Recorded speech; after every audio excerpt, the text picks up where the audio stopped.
pakaian pengantin. Yang sangka tra Yahudi no. Kamu megah-megah kenara. Waktu nikahkan kamu abang dah bermutajib. Menyacara kamu di pesantren hana ikut urinang pada urut acara nikah. Yang susah bacut urang yang kenang tausiah. Keuragam menteng kewasian. Urinang hana hadir. Kadang-kadang nasid hadir tapi hana dalam masjid. Nikah dalam masjid urinang itu balai di. Ada kala di rumah karena di rumah nak speaker untuk lun semubut bunga. Mungkin nak semubut dalam masjid menjajan nak speaker atau di rumah yang bisa didengar, tidak menghadirkan calon pengantin wanita. Yang menjadi ikut kamu lagi yang penting. Nya itanya sebuah kebanggaan menikah masjid raya ini musafat agam ngainang lawinan. Kamu hana tapi agam mandum ini. Hana urinang tekedina gejak di rumah. Hana hadir dalam masjid.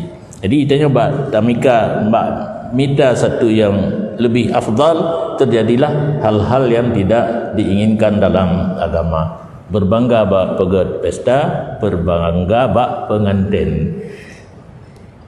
Mulain bacut dengan orang biasa kaje nak meri. Ya kan? Itanya jak bak pesta kan hana yang tu bajejas. Menyana Abu Kuta menyana taundang. Tahu bajejas ro-ro dari le.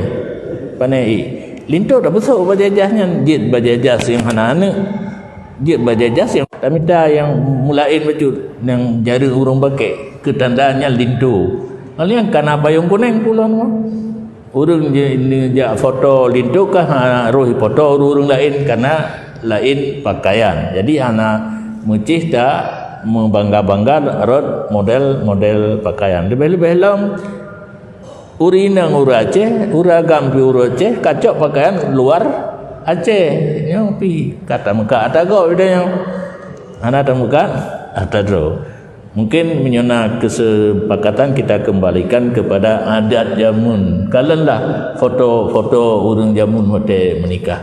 Tetap tangkuluk, baju hitam, nalhat rincung. Tanya orang Aceh benar rincung bak keiang senjata. Lian siluwe panjang pakai ijakrum tikhan. Karena dalam hadis Nabi nepegah tasar walu wat taziru. Dah na ujung long kedua long. Agama kitanya diizinkan pakai siluwe panjang, tetapi benar ijakrum dia ada. Nyan pakaian Islam. Siluwe panjang mantang-mantang nyan ada Yahudi. Nyo kan karena lung halal lontok siluwe panjang li jamun lelung ada nyanci. Hata gitu Honda kijang kiban dapat pakai jakrum. Ilup lam antara tempat dua dengan tangki minyak kena ilup jakrum. Jadi agama tasarwalu wat taziru wa khalifu ahlal kitab. Yang katingal lu. Atau ada ingat hadis dong hana lapai. Yang lapai dia mandum meno. Buno je tikan, tanya ka je tikan tu. Tasarwalu wat taziru wa khalifu ahlal kitab. Pakailah siluar. Yang kita jawab siluar itu ni. Bahasa katanya celana panjang. Tapi wat taziru pakai jakrum di atas. Lu siluar pakai jakrum itu biasa. Lagi pakaian Melayu. Pakaian Aceh jamu lagi yang si kan siluar tok naik jakrum. Wa khalifu ahlal kitab. Menyalahilah olehmu akan Yahudi dan Nasrani. Kiban di mana? Sehingga haju pakai jakrum.